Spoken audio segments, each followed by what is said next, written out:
Good afternoon, everyone. Welcome to Swiss Cyber Institute exclusive webinar, but this time from Brussels. We are at the Huawei Cybersecurity Transparency Center at the Brussels, and it's our live event with you. It's my pleasure to host you here. My name is Samir Aliyev, the founder and CEO of Swiss Cyber Institute, in the same time, host of Global Cyber Conference. And this is October month. It is Cybersecurity Awareness Month, and our main goal is to increase a little bit awareness from Zurich, from Brussels, from other parts of the world. And today we are going to talk about AI security, the challenges and solutions for the SMEs. And this is part of our conference as well, conference which is Global Cyber Conference.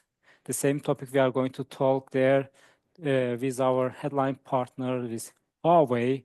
And this topic is very vital for many SMEs, for many organizations. But we don't know how to solve all challenges. Therefore, we are here today at the center to talk with the experts in their fields.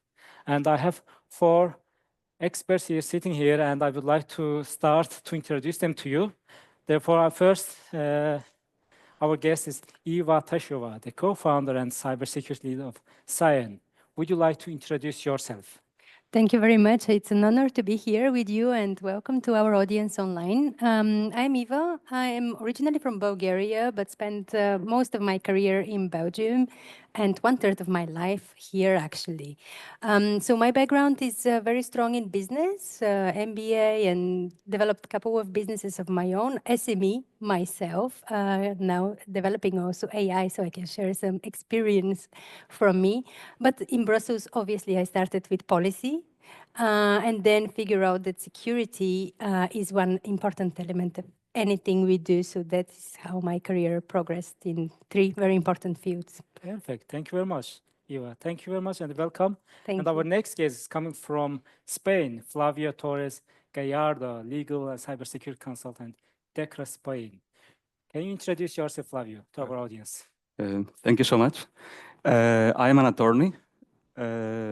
I am expert in ICT regulations and in artificial intelligence, together with cybersecurity. I also am expert in AI governance, which means that I always like to say that I am expert in what to comply with, why to comply with it, and also how to comply with it.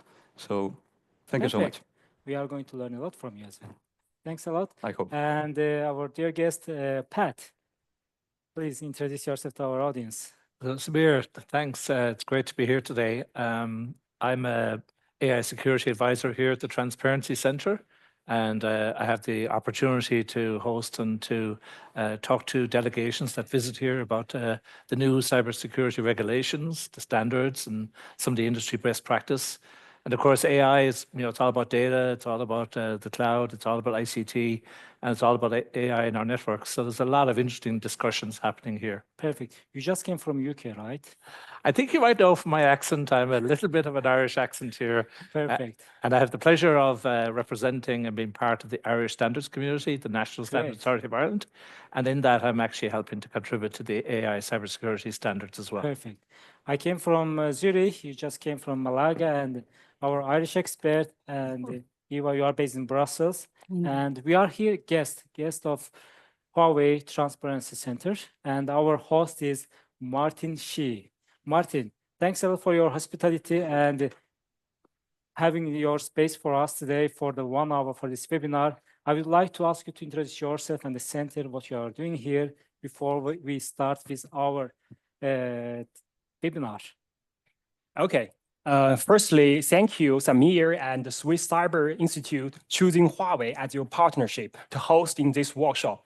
We are really glad for us to partner with you to hosting this discussion.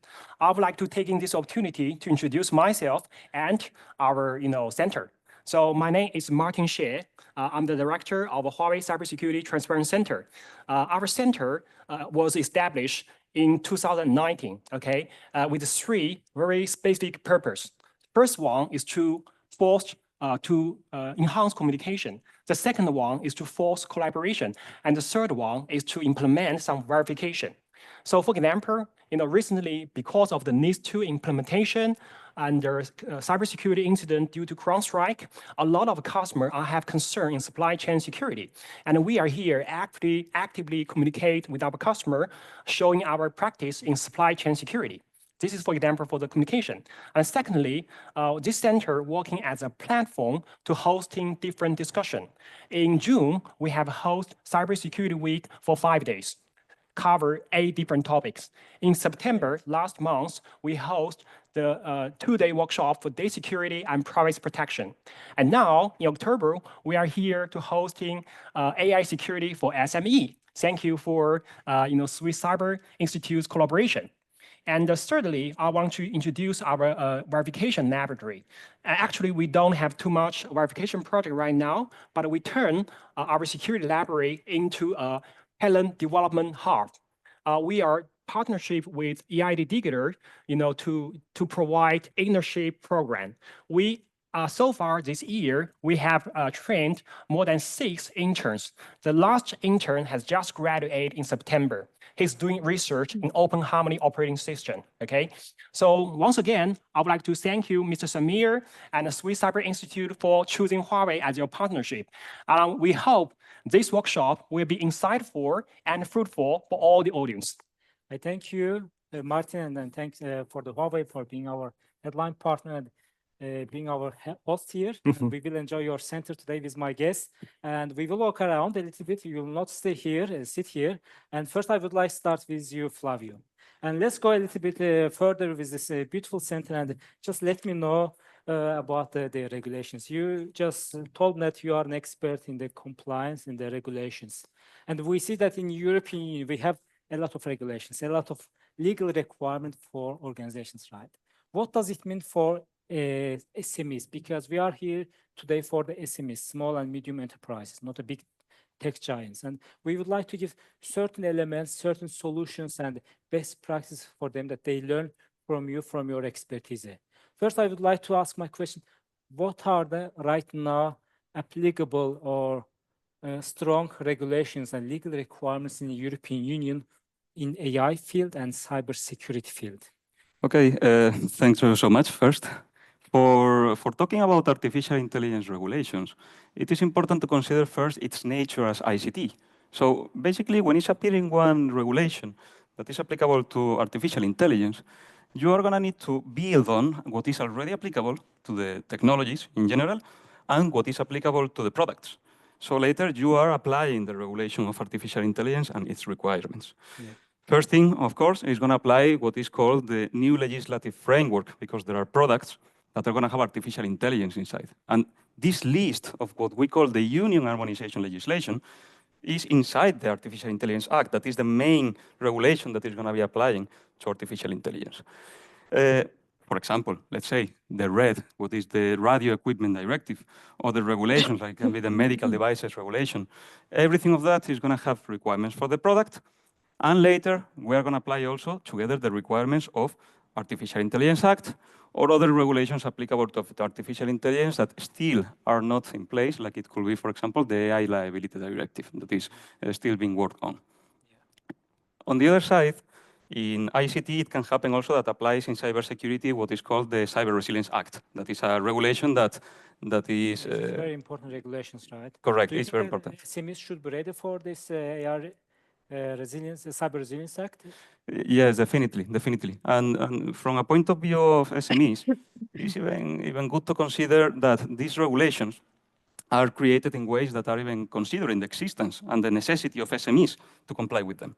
And they are not treating them in the same way that they can treat one big organization. Specifically for what we say, there is a lot of discussions like, okay, the SMEs don't have enough budget for being able to comply, or they don't have enough resources for being able to be in the same level of one big organization. So it will let them out of the market. Yes. But the regulator is considering this possibility, yes, when it's doing the law. And we talk SMEs and we talk regulations. What are the challenges for the SMEs to implement those heavy regulations? And they are really heavy. I'm a lawyer, I read them, and it's not easy to understand for cost-effective companies like SMEs.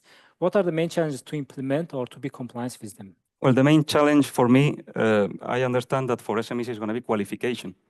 because you're going to need to have knowledge in artificial intelligence and knowledge in some requirements that are going to require something very specific. So it may be more difficult for SMEs to access to this knowledge from a point of view of these kind of regulations. Also, it can be challenging the AI security, because the AI security, even though inside the regulations is included, is not very specific. So it's going to need to be complemented with existing standards and other best practices that are going to be more specifying this security. The same of liability. Who is going to be responsible in case that something happens? It's going to be the SME. It's going to be the manufacturer of the product. Like this is something that is going to need to be studied by the organization for being able to understand all of these points. Yeah, you just mentioned one of the challenges, the knowledge, and of course, if we have a new regulation, new law, we also need to prepare the literacy. We also need to prepare the awareness program for SMEs, for public organizations, also for the general users. And if we want to solve those challenges, which is knowledge, to know what's all about, is there any certain organizations in the EU level or member states level that SMEs can reach out them, ask their help? Can you explain me this part of the law? Is it really applicable to me? Is there any contact points or hotlines that available to SMEs?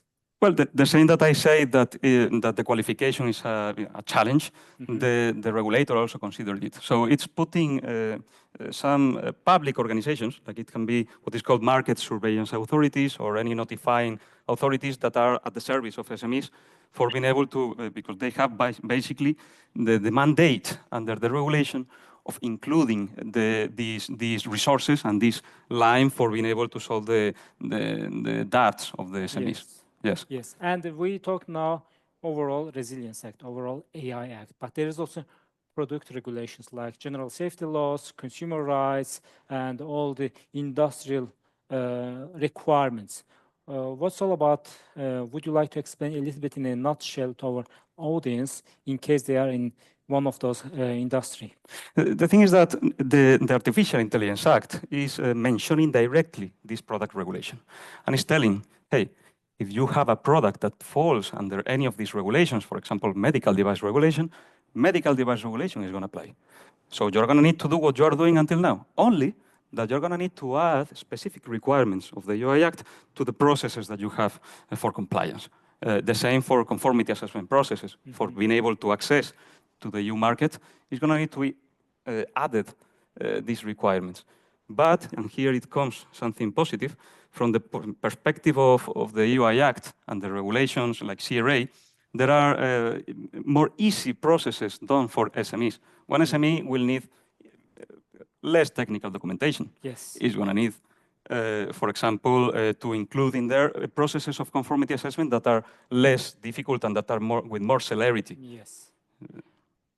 We talk about innovation, we talk about regulations. We have to be innovative, we have to stay ahead with the technology. And in US or in APEC region, we see a lot of innovations. And in Europe, we make a joke that we have only regulations. Do you think this regulation will stop to be innovative for the European nations? Well, basically, there is a very specific environment in the European Union for the EU.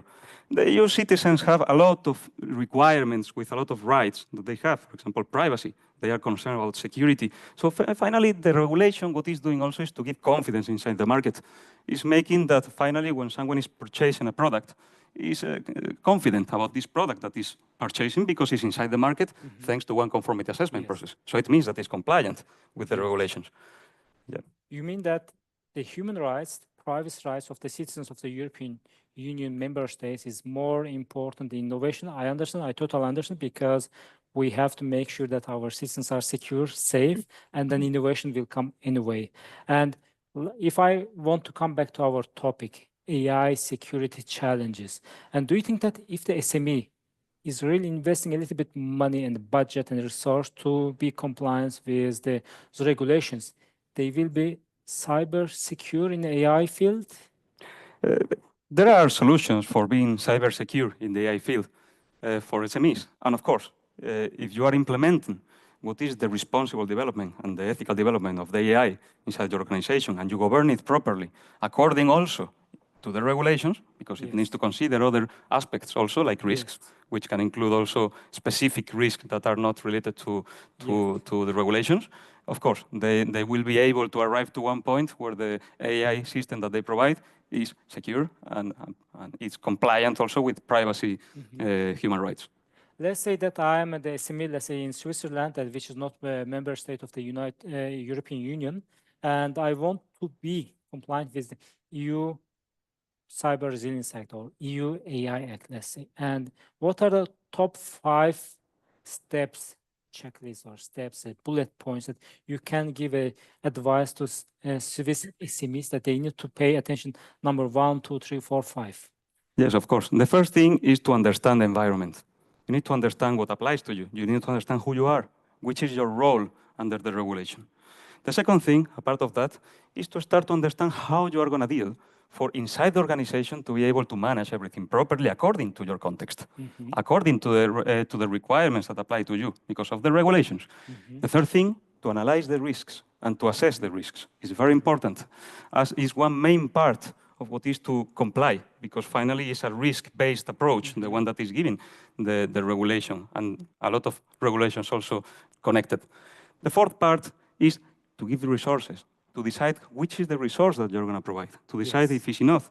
And the fifth part is to do one continual improvement, to be updated, to be constantly checking and understanding when your system change, because an AI system is exposed to potential change. Of course, to be checking if there are new regulations, if there are new requirements, if you need to modify anything in the organization for being able to adapt it to these requirements, and so on. Finally, you are creating what we call a clock. Ecosystem, I would an say. ecosystem, a culture that also. For your future products and for the safety in the same time to have market advantage in the EU market as well, because it's very competitive market. If you are not compliant with the regulations, then there will be no playground for you to play around. So before we finish this session and I need to go to my next speakers. What's your advice to our attendees that right now they are joining us online and they will have also right to send questions? Please feel free to send your questions by using Q&A button, and Flavio is going to answer them in case you have any. Any final advice that they have to do to be secure and to be compliant? Yeah, of course. The first thing is to not panic. Yes. Yeah, when we see the regulations, it's another regulation. Okay, we are going to check it and we're going to study how to implement it. And the second thing is that take all the resources that are on your hands for being able to make it the process as efficient and as possible for your organization as it can be. For example, AI sandboxes, which is something really useful and that is going to contribute to SMEs pretty much with the help into compliance. Perfect. Thank you very much. Thanks a lot, Flavio. And I would like to take you to your seats, to the panel. And as I mentioned, please feel free to send your questions in the Q&A button, and I will be very happy to read them to our speakers. And when I talk speakers, I'm going to my next speaker, who is Eva. Eva, thanks a lot for being here. I would like to introduce another part of a beautiful center. Let's go there and discuss or talk about the risks, the threats that SMEs are getting because of the AI. You know, many SMEs now start to implement a lot of AI tools and softwares, but they have no idea which kind of risk also they import to their organizations. What are the threats in cyberspace, especially in the AI field as well? Would you like to give us a little bit overview the risks and threats that in case as an SME, I deploy the AI tools and I would like to know those risks? Yes, indeed. So I built this presentation around 3 key risk areas, which I think it applies to every SME in Europe, specifically in our market. So the first one that I don't say is the biggest one, but provided my previous speaker, Flavio, already touched upon, is the regulation. It is not the regulation itself, it is the fear of regulation. And we have seen that in Belgium, 37% of the SMEs, you would see on the screen, and that would also be available to all the audience, see that around 37% see the conséquences juridiques peu claires. So the legal consequences is a fear, it's a concern for SMEs developing or using AI. Again, this is the fear, and it comes a solution which could probably be transparency, which could probably be more active role of companies, large companies, small companies as us, to make it easier and clearer for SMEs to know what is the specific requirements and how eventually you could get back to that. I was very surprised to see that one of the other major challenges for SMEs in developing AI is the skills, 75%. Here you go. Yes, I know much of the skills need is very high-tech advanced skills, but in Belgium we have excellent universities. We're in the heart of Europe, attract a lot of talent. In Switzerland, you do as well. So if we here have issue of skills, think about the periphery of Europe, and I come from Bulgaria. I think of the global scene where we have other regions of the world which would be suffering, and probably they would not even have a chance to develop or to utilize AI to the full extent because of this barrier. 72% in Belgium is a barrier. But I promised I would speak about maybe not only the fear and the risk, but also about solutions, right? This is the topic of the webinar. One solution is to understand a regulation like AI Act was presented, but we also showcase here the NIS 2 directive. A very important directive that traditionally for critical infrastructure and digital service providers, so literally the critical modern infrastructure, is now applied across the board to multiple other sectors, which are in Europe, we have strong tradition of SME presence, be it digital, ICT services, be it financial sector, be it manufacturing. So all these regulations are becoming mainstream, but the solution is not, it also provides a solution to SMEs in particular, because like this, they have a very clear list of what is the minimum acceptable level of security. Typically, I would go to an SME and they would say, oh, yes, we are not a big company, we cannot have this and that and that. I say, yes, of course, I understand, but still you have this, your business that you want to protect. So those are the minimum measures for you to protect your business to continue to exist. So if you cannot afford to secure yourself, probably you should check also your sustainability as a business entity overall. So this is a good list, and even better, something that we suffer a lot, compliance managers or people working to implement regulation, but that is a big bonus for SME, is the supply chain aspect in this regulation. You just mentioned about the legal concerns. Who is responsible in member states to implement AI acts, to implement cyber resilience act? Because GDPR is for the data protection authorities. Are they the same authorities that they will be responsible, or you have another authorities are coming into force? Yes, indeed. So those regulations that you speak about, AI is very specific for AI, but the Cyber Resilience Act you mentioned coming in 2027, probably, but not before that. It is a pure product regulation. So it would very well fit in what people know, but of course the infrastructure would need to be adapted. In the past, we had the so-called CE marking, right? We still have it, but we are just so used to have it. The safety of products on the market is assessed and checked, and that's how we feel secure in Europe. You know, it's a safe place to live. Same thing would be applied to products with digital element under the Cyber Resilience Act. So kind of a mark saying, okay, you are safe enough to be used on the EU market to protect our people. But I would like also to refer to something that I'm surprised DECRA didn't pick up, is also certification. Yeah. Right? So under all these regulations, you also have certification frameworks to facilitate, so that then you have at some point assurance that I've done what is needed from me, legal certainty. Those certification, we work in ENISA for the cloud services that is coming, hopefully in the coming months and years. There is one for common criteria, more for ICT products.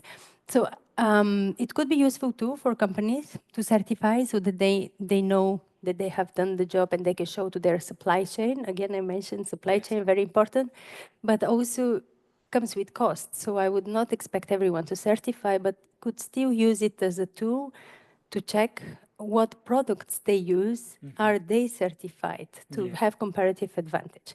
But let me continue on my challenges. Yes, please, go ahead. Regulation I have is- another question for the skills, but before, yeah, go ahead. Because I said 3 challenges, right? Your regulation is only one, and it was the surprised last. us. It was The the first last. one. It was the last one on my list. But I wanted to pick up from Flavio's speech earlier. Something I see, and business people would hear me, is the availability and deployment of AI. Right now, it's largely available through models that are published. People can use, train, and reutilize. But the target of the European Commission is to have 75% of European companies adopting AI by 2030. This is huge, huge challenge. And for me as a business owner, it's not about whether or not, it's for what purpose. Because AI, as any other technology, it comes to solve a solution. So if it's not the solution that, if it's not the problem that you need solved, probably it would come to create more energy consumption, draw resources, because AI is cool, right? Sure. Let's put all the money in AI, but are we going to bring our business safer or better? These are key challenges for business owners to ask themselves. You said the unions really require the companies to Are not adopt it. required. Yeah, This is, advice, no, this is objective. objectives. We would Okay, put objectives. money, we would enable. Then you said 75% of the Yes. organization. Who are the another 25% that we stay there? Small You could organizations always, or public organizations. no, I think the public organization should be one of the first priorities, Okay. right? Because it's of public interest eventually to have these tools used and again here the challenge how to make sure that those tools are adopted, developed Yes. in a human-centric way.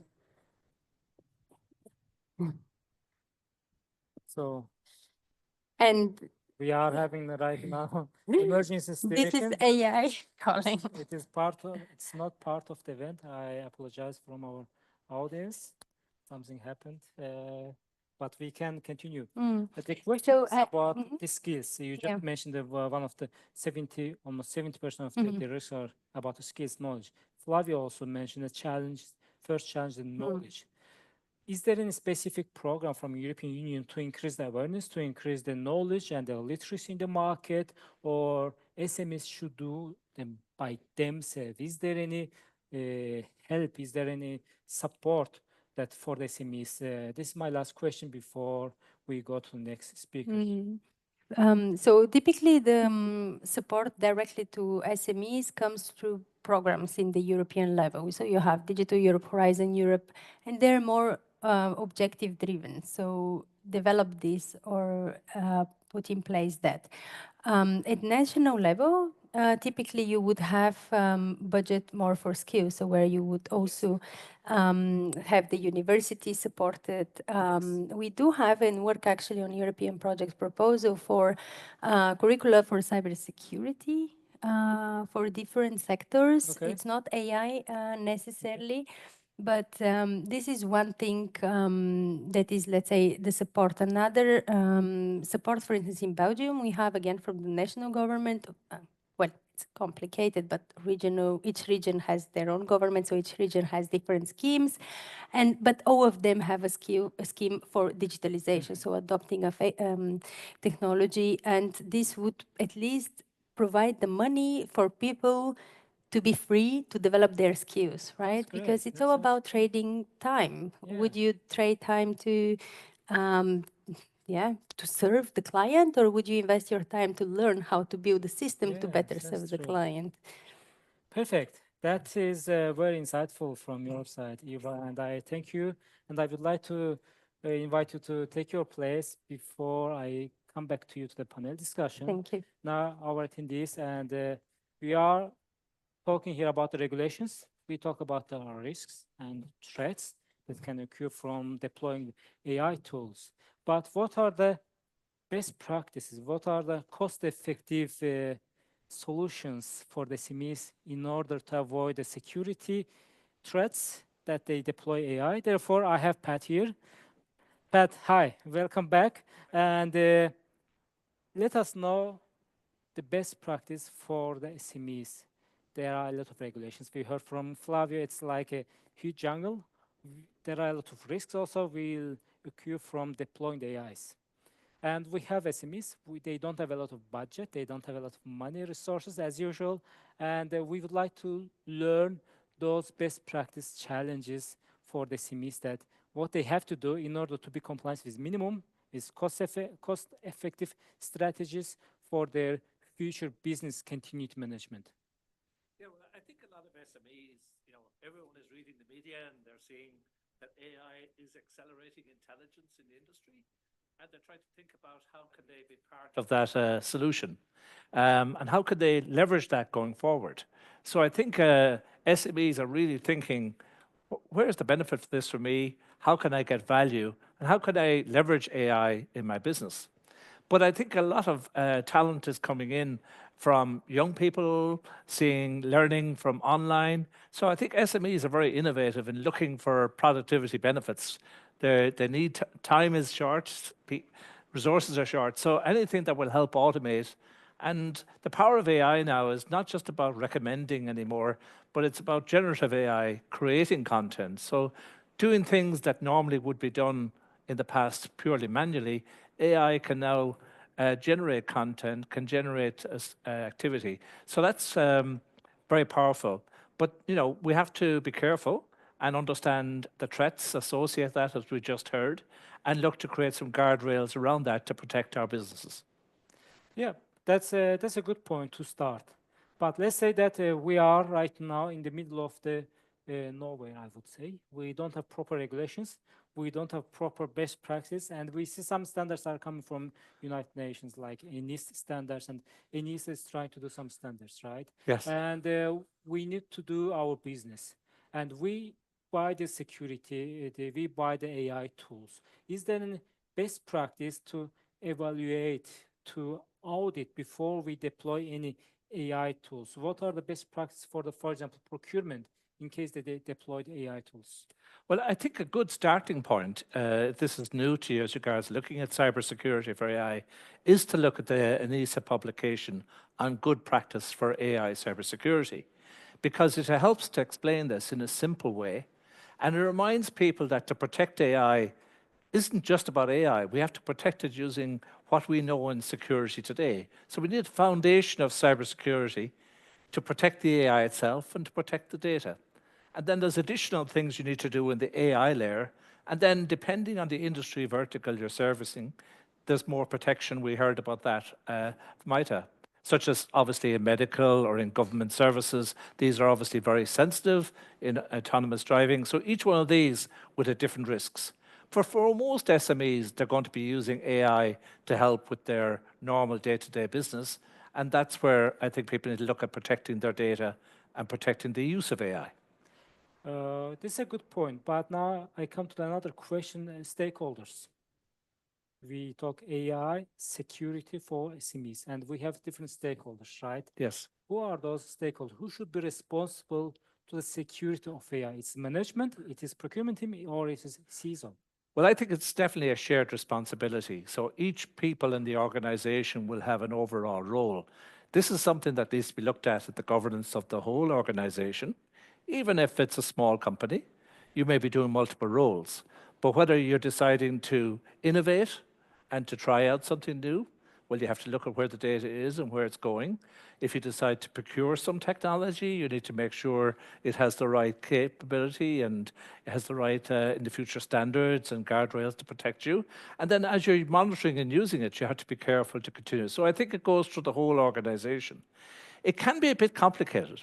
And with a lot of regulations going on, it's hard to absorb all this. And one of the ways I've looked to simplify it is to look at it simply like this.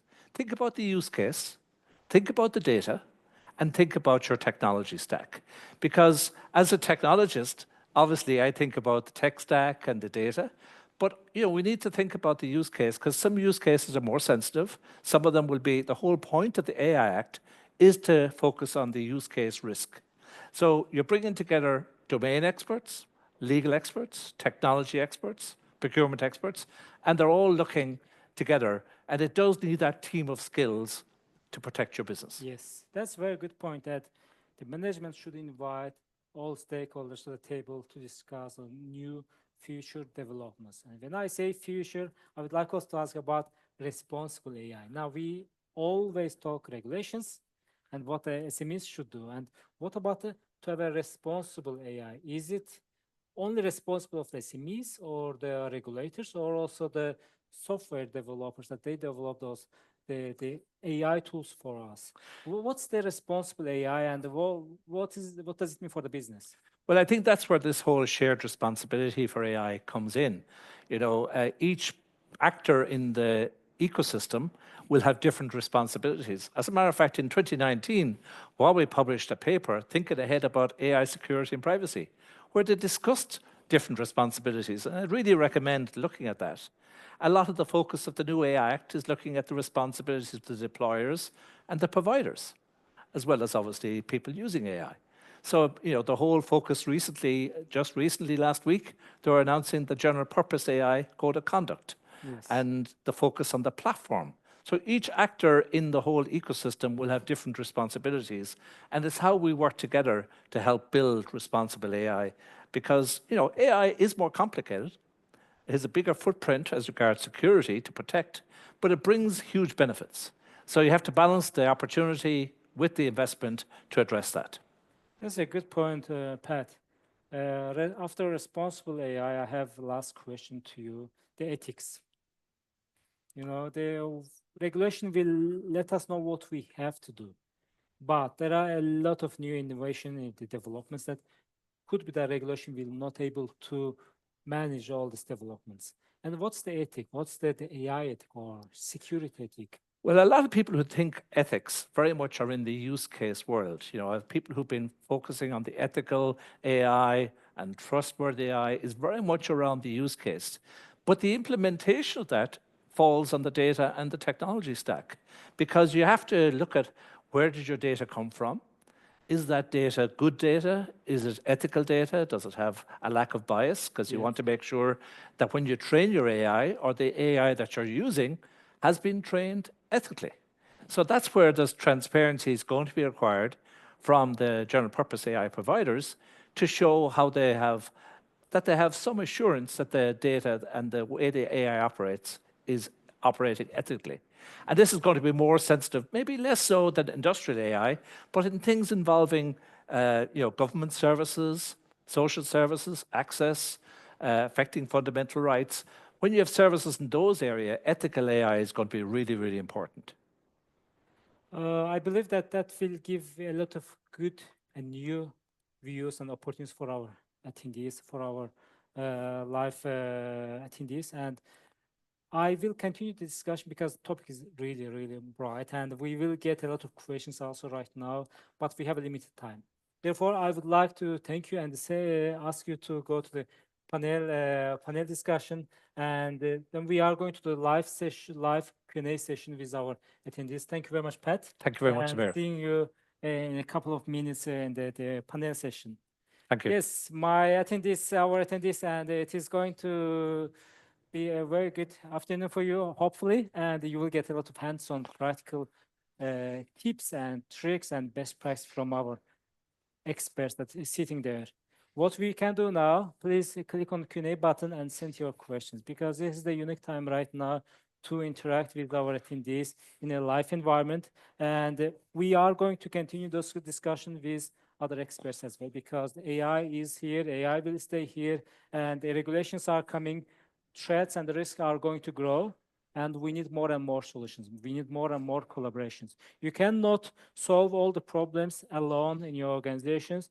The collaboration, talking with other experts, engaging with other organizations, groups, and the communities will really help you, because it is a new era, it is a new technology, it's a revolution, and we can survive in this revolution jungle by collaborating by working together. Therefore, we are here and we will always support you as a Swiss Cyber Institute.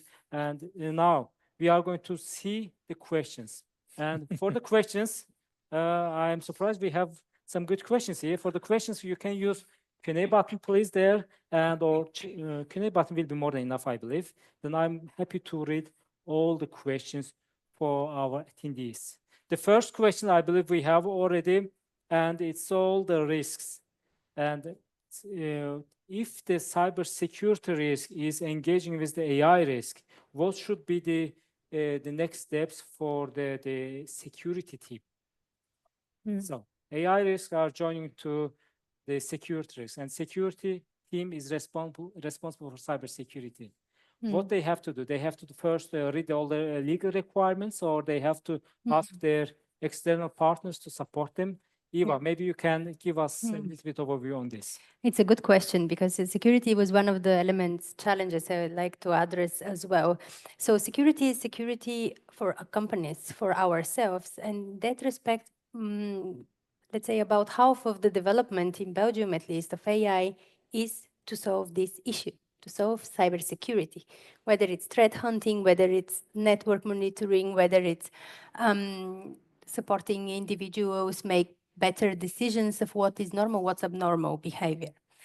Of course, this is also what the hackers are using. They're also using AI to make bigger attacks. But what I think is the major, let's say, overlap is, so I'm not suggesting we should just have more AI to then have more AI on the attack side and just have AI fight on their own, because yeah, this is not the objective. The objective is for us to figure out where we want to be.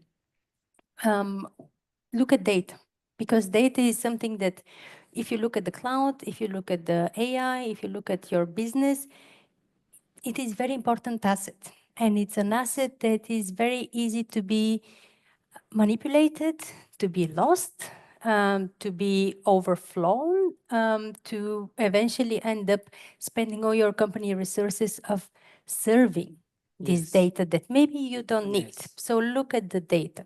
What is the data that you need? Is it correct, complete, useful? Yes. Use it, secure it. Yes. Otherwise, drop it. You don't need it. That's a good advice. Thank you so lot, Eva. And I would like to read my next questions for Flavio, because it comes to you most probably.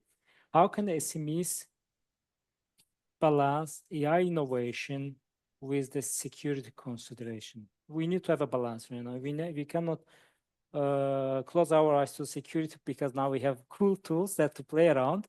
AI is there, and the security concern will also increase. What's the balance here? Where we have to find out our business position? Well, the thing is that here innovation needs to be together with security in this case. Normally, when you are performing the strategy, it needs to be together with what is the purpose of the organization. So the organization is going to have a purpose and it's going to have one objective. And you're going to create one strategy around when you implement artificial intelligence that is going to need to consider, hey, until this point, do I need to take artificial intelligence innovation? And until this point, I need to spend the resources in what is the security. For that way, normally what I suggest is to do one good risk assessment.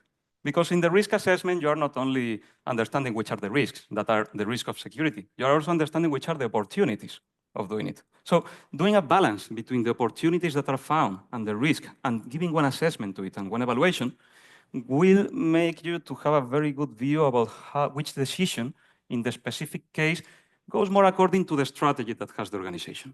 And this is when you need to take the decision. Perfect. Thank you very much, Flavio. And another question, most probably it's for you, Pat.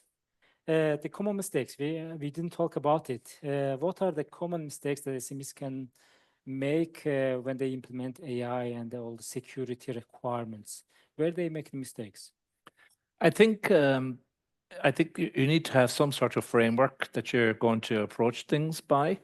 You know, I'm familiar with a good few SMEs, and in an SME, it's not unusual for one person to be doing 3 or 4 different jobs. And it's probably likely that this could be the 5th job for somebody, particularly if in the technical area. So we need to help guide the SMEs so that they kind of can go through a checklist very familiar with checklists in the auditing world and how that can make a difference. And I think the good thing in the Europe work, in the standards that we developed, is that they've developed a checklist of 10 different areas to look at. So that you can think about data, as Iva just mentioned, think about data logging, think about transparency, accuracy, robustness, cybersecurity, human oversight, and transparency. So these are things that you might forget. You might do 3 or 4 of them just by thinking appropriately. But what they're trying to do is say, well, if you want to do things in a good, responsible way, you need to think about all these things. And there may be different priority, but you need to consider them. And I think if we can start to get that awareness out, that these are the things, and I think there's going to be some guides available that will help people on that journey. That's going to be essential, particularly for SMEs. They're going to need something that will guide them, and maybe tools and platforms that will make it easier. Thanks a lot, Pat. The other question I would like to ask Flavio again, back to you. I know that Spain is very strong right now implementing all those regulations as a member state of the EU. And we also work closely with INCIBE, and we see that you have also a hotline for any cyber threats, cyber risks.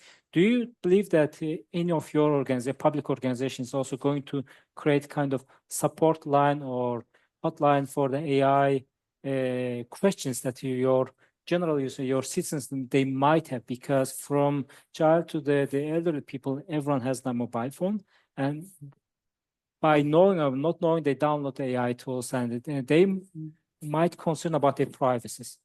And where they have to call, where they have to get information.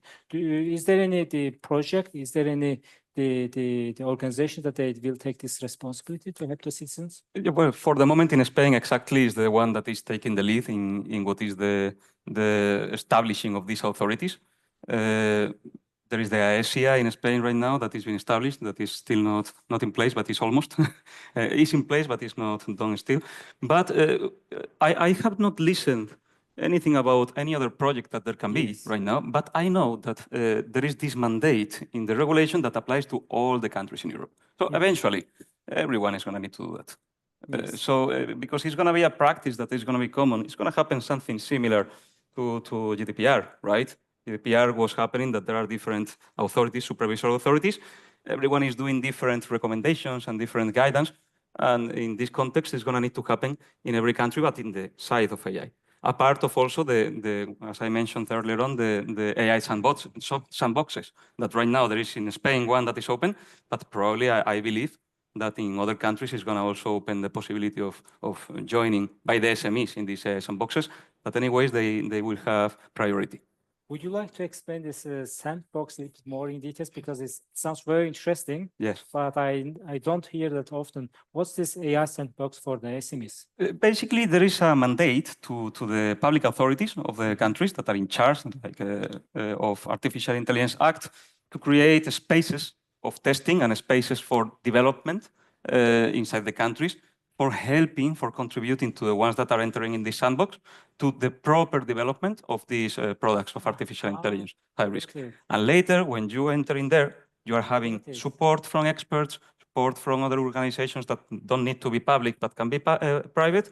And also, they give you at the end one document that is telling that you are compliant with the processes that can be used in the process of conformity assessment for celerity of conformity assessment inside the Union, and being able to sell with one presumption of that you are complying with the requirements.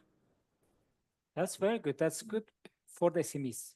What if I would like to have our citizens be educated? They have basic literacy knowledge. Who is responsible to educate the citizens? Yeah, I would, if I may. Which tools they have to use to give this knowledge to them, that they have basic knowledge, basic understanding terminology and the literacy in AI? Yes, I would just like to reflect on the regulatory sandboxes. Very interesting topic. We also looked at our YouTube channel and experts specifically discussing it. But while it's very great objective, it's still not very realized across the EU. So legally and administratively, it's quite a big lift to set up. And we have only a few countries in Europe that has such regulatory sandboxes. Of course, it would be interesting if those countries at some point would be open for European SMEs. If you have it, why not open it for everyone to play with? When you discuss the skills, I'm not necessarily a skills expert, but I can tell you that coming for SMEs, we have quite a robust program. I support the European Agency for Cybersecurity, which typically their mandate is to support governments with their cybersecurity, but there is now also an objective to give back to SMEs, seeing that across the EU, obviously the effort is much larger to do the same thing 27 times rather than have it once and then translate it in few languages, right? So this is what we do. We have different tools like self-assessment, also based on the sector of activity, to then realize what are the applicable requirements for yourself. For what would be the security maturity that you are aiming at. Also raising awareness about the cyber threats. There are videos, we have game. We're actually announcing something end of November that would be specifically for SMEs, so you stay tuned. At the conference, maybe I'll be able to share more. But typically, because SMEs individuals, right? We speak about them as something, in the air. But they're here. It's me and you, and 99% of businesses are SMEs, meaning, all people basically work in an SME. So it's, unless you address them in the shop, in the agency that they register, in their accountant, everyone has an accountant, it's just too big of a bite for any agency or organization, especially at European level, to reach to. Yeah. Thank you very much, Eva. Thanks a lot. And last but not least question for Pat. It's from me, not from our audience, because we are going to close the event version. You are going to speak at the Global Cyber Conference in front of our audience. We are expecting around 400 delegations from 50 countries. We have several ministers, head of national cybersecurity centers, and your keynote will address in AI security challenges. Would you like to give us some tips from your keynotes, 2-3 bullet points of what you address? Well, I think today is kind of some hint of some of the things I'd like to talk about, and to help explain the approach to the regulatory, the approach to standards, some practical advice, and also link it to some of the industry. To be honest, in this world, when we think of AI and SME and cybersecurity, they're actually not always co-located or natural bedfellows. So a lot of people, I've advised some top universities in AI, and I talk to them and say, could I talk to you about cybersecurity? And they stand back and say, hold on, that's another group. So actually, it's whether it's in like place like DECRA, which is very special, they have co-located AI and cybersecurity, and IVA's business. But we need universities, we need practices in each country to help bring AI and cybersecurity together. So I'll be bringing some of that out. I think something as a key message that we can't just assume that AI and cybersecurity is naturally going to accelerate and develop. We need to encourage it and get people to help make it happen. So I hope to bring some of that across, and I hope in the workshop in particular, we're going to hear from some expert organizations who can share their insights, which we can all discuss. Great. Yeah, looking forward to listening to you at in Zurich at the Dolder Grand, one of the most beautiful places of the Zurich. Before we close the session, I would like you just to give one sentence advice to our audience. Just one sentence each. Let's start with Eva. Well, I'll tell you what I did, and then you see if it's smart for you. Do what you think it's right. So I thought digitalization is important, then turn into cybersecurity, specialized in it, but then I figured it's too expensive and work intensive. So now I'm developing two to solve my problem, to make my life easy, to make security for my clients better. So solve the problems you meet on the way. Thanks a lot. Flavio? Yes, I check for your opportunities. Very important. You consider that your opportunities are going to be that you certificate if you can. Certificate. Because maybe it gives you presumption of compliance with cybersecurity requirements. You consider later that your opportunities is to invest a little bit more in one thing and in the other. Then take it, this opportunity. if there are resources that are available for you, use them. They are specifically done for SMEs to be able to develop properly and for entering in the market and have competitiveness inside. So check your opportunities. Thanks a lot, Flavio. And Pat, let's close the session with you. Well, I'd like to emphasize that AI is definitely a shared responsibility, not just in the industry supply chain, but actually in each of your own businesses, because it needs to be sponsored across the organization. Don't just leave it to the technology guys or the security team. You need to involve everyone, from human resources as regards skills, from helping legal with compliance and procurement. The whole organization needs to start skilling up and seeing the opportunity, but also understanding how to make sure your business is protected. Perfect. Thanks a lot. Thanks a lot, everyone, and listening to us online after this.